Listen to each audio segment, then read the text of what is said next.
One of the differences between unity and mainstream Christianity is that unity completely rejects the idea of original sin. This week, Reverend Wendy talks about how original sin is about shame, helplessness, and entrapment, while unity's teaching of original blessing is about connection, joy, and personal responsibility. An important reminder. So I'm going to begin this morning by sharing with you just a few of the readings that I shared at first service. Our flow for first service, as you may be aware, is a little different than second, and I always start first service with some readings. So here are a few that I shared this morning. First is from Matthew Fox. The universe itself, blessed and graced, is a proper starting point for spirituality. Original blessing is prior to any original blessing is prior to any sin, original or less than original. Matthew Fox.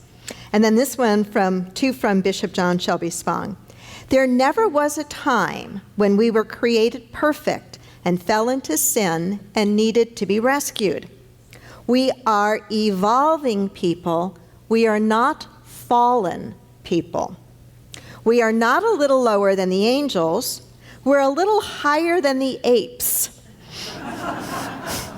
It's a very different perspective. Bishop John Shelby sang, I rather like that. We're not a little lower than the angels. We're a little higher than the apes. Very different perspective. And this one that I absolutely adore from him, from Bishop Spong. The church is like a swimming pool. Most of the noise comes from the shallow end. Right? Most of the noise comes from the shallow end. So this morning we're going to be, as we continue this series devoted to reclaiming Jesus, to approaching Christianity. You know, a lot of people grew up in Christianity. We've talked about the idea that even if we do not consider ourselves to be Christian or never even followed any particular religion, our culture, our country itself, is founded out of it's rooted in Christianity. It doesn't mean that we all ascribe to it, but it is our culture. So it's impacted all of us to some extent or another. And therefore the main themes and ideas of Christianity have had an impact on us as well, directly or indirectly. And so we've wanted to try to explore together, not throwing the baby out with the bathwater, because oftentimes in unity and in science of mind, we're not quite sure what to do with some of these more religious things. Like, we're not quite sure, how do we talk about Jesus, especially when so much of the way Jesus is talked about is so contrary to what we think and what we believe is true of him or true of us as spiritual beings. And one of those ideas that is a part of Christianity, that is a very damaging part of Christianity, is this belief in original sin. In unity, we believe that we are not born in original sin. We believe that we are born in original blessing. I think about Albert Einstein and something he said. He said, one of the most important questions a person can ask themselves is, do you basically believe that the universe is a benevolent universe or a malevolent universe? A good universe or a friendly universe or an unfriendly universe? And he went on to suggest that the reason that question is so important and the way we answer that question for ourselves is so important is because it shapes the way that we live our lives. Ideas, big fundamental ideas, have tremendous power to shape us individually and to shape us societally. I'm sure that there have been ideas that you have received about yourself, maybe growing up from a very influential person in your life. Oftentimes it is a parent or an adult that we deeply admire. And if that bit of information about you was negative, it probably caused quite a bit of shaping in your life in terms of how you perceive yourself and how you feel about yourself? Have you got a deep and powerful message growing up that somehow the way you were is not okay? You've probably spent a fair amount of your life constantly trying to change yourself to finally be okay. What if we grew up with, and if we support one another in, a belief that we are okay from the get-go? That is what original blessing is really saying. It is saying that we were born right the first time. It is saying that we are not born in sin and carriers of sin. It's saying that we are born in the image and after the likeness of Spirit, after the image and the likeness of God. Did you know that of the world's major religions, the doctrine of original sin is only held in Christianity? Only held in Christianity. Christianity would actually do itself a great service to get rid of that doctrine. And I'm going to talk to you about where it came from and what we can do about that. So one of the books that I've been using in this series is a book written by Robin Myers called Reclaiming Jesus. And as he writes a bit about this idea of original sin and gives us some important context, he paraphrases a man by the name of G.K. Chesterton. And he was an English writer, poet, philosopher, and lay theologian. And Robin Myers tries to give a little bit of a historical context to original sin and then to challenge us to be aware of the fallacy of it.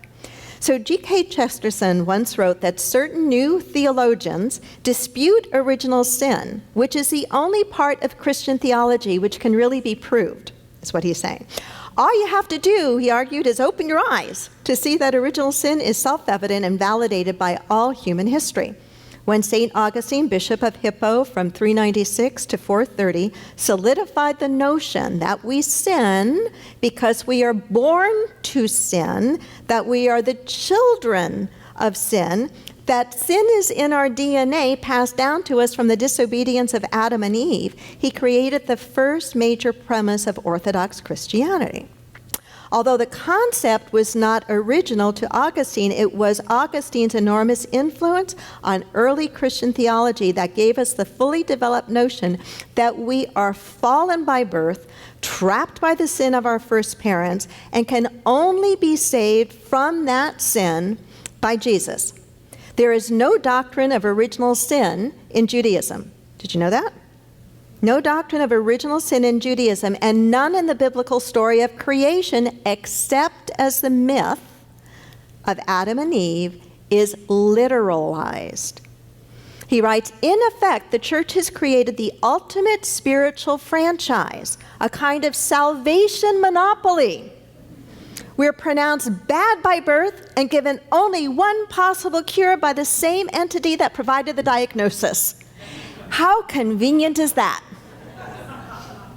You're terrible, you're a carrier of sin, you're born in original sin, but I have the only thing that will save you.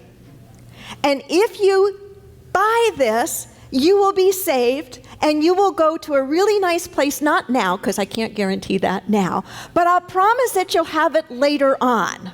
And I'll scare the dickens out of you that if you don't buy it, because you're fallen to begin with, and you've got to get corrected and fixed, if you don't buy it, the alternative where you're going to go is really quite bad. So there's a lot of buyers for that. Have you noticed that? A lot of buyers for that. I like what Myers goes on to say.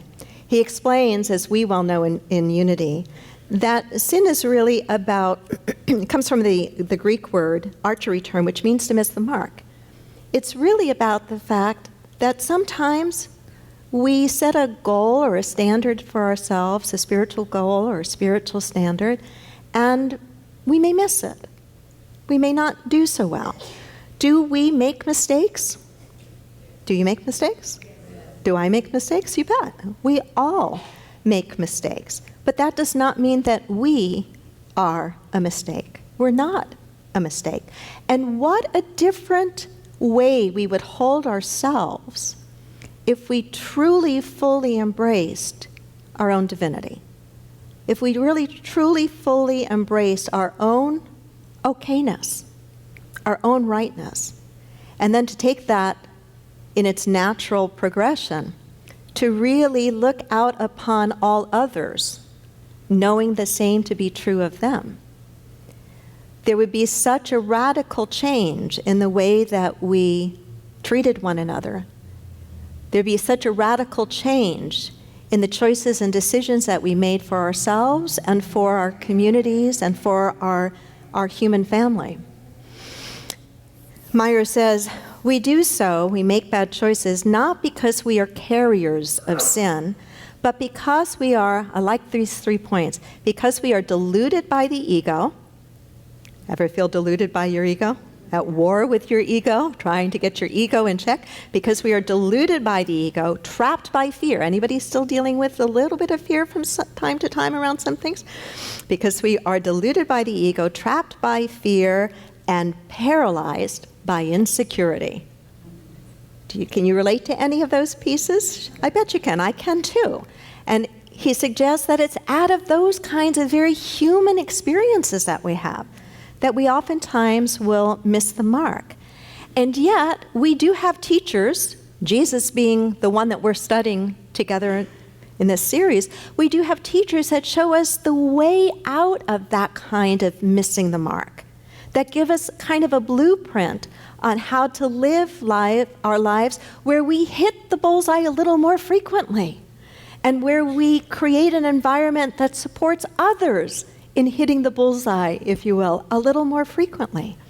Jesus called his followers out of fear. He called his followers out of the ego. And he called his followers out of insecurity. His teachings helped his followers to deal with fear by placing their faith in a presence and a power that he said was within them. And that presence and power loved them, and that they didn't have to have a mediator to connect with that presence and power. He helped them to move out of the ego by caring about others, by extending oneself beyond one small little sense of isolated individuality. And he helped to call people out of feelings of insecurity by giving them very simple practices and teachings. Look at the lilies of the field. They toil not, neither do they spin. And yet your Father has arrayed these with beauty, to go through life with a greater ease, with a greater joy that comes out of the awareness of our own divinity, out of the awareness of who and what we really are. Do you not find that it is in the atmosphere of love that you're more inspired to do better? I know I am. Do you not find that it is in the atmosphere of tolerance and acceptance that you're more willing to look at your own foibles and shortcomings and mistakes and see them and be willing to do something about them? Absolutely. This concept of original sin makes things, well, first of all, this concept of original sin can create a tremendous amount of fear in us and a tremendous amount of guilt in us. And fear and guilt don't ever motivate us long term to do the right things and to sustain those right actions. The idea is that when we really acknowledge that we are part of the divine, that Spirit moves in and through us, we are shaped in a way then that we live our lives so very differently. We say yes to possibility. We see beyond the mistakes of another person. We see beyond their shortcomings, and we trust that they will see beyond ours as well. We're committed to creating a more safe and loving and tolerant world in which we flourish to be our better and our best selves. This concept of original sin is kind of deadly on so many different levels. On one, it's almost like it's part of a legacy of duality, of this either-or black-white thinking. As human beings, we have a tendency to struggle with ambiguity.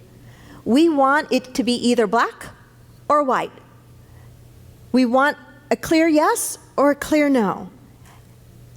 Partly, perhaps out of expediency. And when there's ambiguity, when there's that in the middle, we're challenged. We tend to want simple answers. Have you noticed that in yourself at all? It's always easier to notice these things than others, right?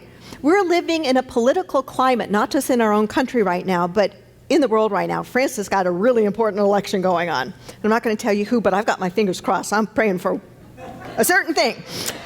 And I'm going to trust no matter what whether that certain thing happens or not, I know that Spirit is still moving in and through and will be all right. But sometimes we have evolutionary drivers to try to wake us up here. Where was I before I got on to France? Help me out. Black and white, thank you, because the black and white's really important. So we tend to want quick and easy answers. And when we look at what's happening in our world today, there are not quick and easy answers. Our problems are pretty complex problems. And can they be solved? Absolutely. And I am convinced that they will only be solved when they are finally addressed from the root cause and approached spiritually, not religiously, but spiritually. When the divine feminine and the divine masculine energies operative within men and women, expressing through all of our organizations and institutions are balanced, we'll begin to see a very different kind of world. But that takes some effort. That takes some deeper thinking, right? It's not the quick, easy answers. We've got to be willing to probe. I remember a bit of research when I was studying church growth and development quite a bit. I learned a piece of information that was fascinating to me that said, when there is tremendous unrest, tremendous confusion, fear, and chaos in a culture, fundamentalist religions and communities will flourish. Because when there is tremendous confusion and chaos and challenge, people are looking for quick fixes and quick answers. And they will go to whatever they think has the quick, simple answer. Tell me what to think, tell me what to do. Right? We see a lot of that in not just fundamental Christianity, but in any sort of fundamentalist religion. So back to this idea of original blessing. When we really understand what that is and are willing to stand in it and to stand for it, we stop being afraid of one another. We start looking for all the ways that we can connect with one another. We start creating family units and faith communities and classrooms and businesses and cultures and communities that look for how do we work together? How do we collaborate? How do we cooperate? What is the common ground? What is it that we hold to be of value? You know, when we start asking one another what it is that we hold to be of value, almost without exception, we wind up with very similar lists. Do you think anybody wakes up in the morning and says, I want there to be starvation on the planet today. I want there to be violence on the planet today. I want to see how many species we can see go extinct today. And we could go on the list. Nobody wakes up in the morning with that as what they're striving for.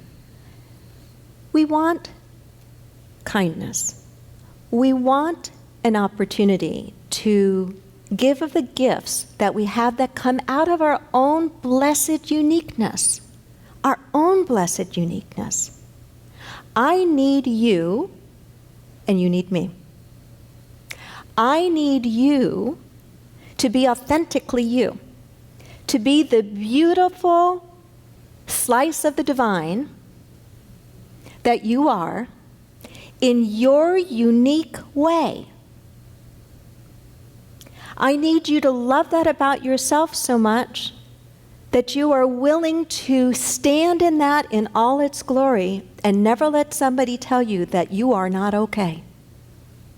I need you to be willing to still look honestly at yourself in an atmosphere of respect and kindness as to where you do want to grow and change, to have your better self become even better, if you will.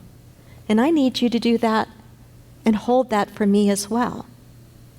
To me, this is the deeper expression of what it is to understand that we are born in original blessing. It's not just to say nice words in contrast to what we hold to believe completely in error, this concept of original sin. It's not just to say, oh yeah, we don't believe in original sin. We don't, and there's plenty of sound scholarly reason that we don't. It's a literal interpretation of a story of a mythical or allegorical man, Adam and Eve, in an allegorical place called the Garden of Eden, eating of what? No, it wasn't apple. Go read you don't know what it was. It doesn't say. But eating when they were told what? Not to, of eating of the tree of the knowledge of good and evil. That was an allegory. It was not a historical thing that happened at a point in time. So original sin is not a true thing. Original blessing is the idea that we were born right the first time. But the deeper expression of it is what I spoke to a moment ago. It's to celebrate your unique expression of divinity, to honor that. How many of you, and if you feel comfortable, raise your hand. If you don't, maybe just nod. How many of you ever grew up with messages that somehow who you are and how you are isn't quite okay and you need to correct it? Have we not done that to our gay and lesbian communities? I mean, why should there have ever been a closet for anyone to have to come out of? I don't care what, right? We do it with race. I'm appalled at what's going on in our country with regard to racism right now. I'm absolutely appalled at it. But what I know is that we're not going to fight our way through to a peaceful solution. We're not going to shame each other through the kind of change that needs to happen. We're going to love each other through it, or we're never going to get through it at all. We're going to need to see each other and acknowledge each other as born right the first time, whatever that means. That whatever message you got that suggested that who you are and how you are somehow fundamentally is flawed, let's help one another get over that, because as soon as you do, your life is going to change fundamentally, and you're going to look at everybody else with eyes of grace and eyes of love. And when we feel like we have done a fair amount of that healing for ourselves, let's make sure we're raising our young people that way. And not just the young people that call you mom or dad or auntie or uncle, but the other young people that you come in contact with. Who could you be influencing right now that needs to know that they're fine as they are? Doesn't mean there's not room for improvement, right? Because there always is. But we don't badger and humiliate each other and shame and guilt each other and frighten each other into improvement. We do it through love. And I'll close with the idea that I think the reason we still talk about Jesus, and he's as valid today, his message and his teaching, is not because of the myths that grew up around him that I haven't believed since I've been an adult old enough to think reasonably and logically. But my letting go of the myths about him has never altered my love and respect for his teaching. And I believe that the reason we talk about him still is because of his teaching. And he was able to teach the way he taught because he reached the people around him. He reached them because he cared. He reached them because he connected with them. And he connected with them where and how they were. And I think we need to do the very same. Namaste. Thanks for listening. Sunday services at 9 and 11 a.m. Inclusivity. It's worth the drive. Subscribe to our podcasts and download our free app for instant access to a wealth of spiritual teachings, services, and events.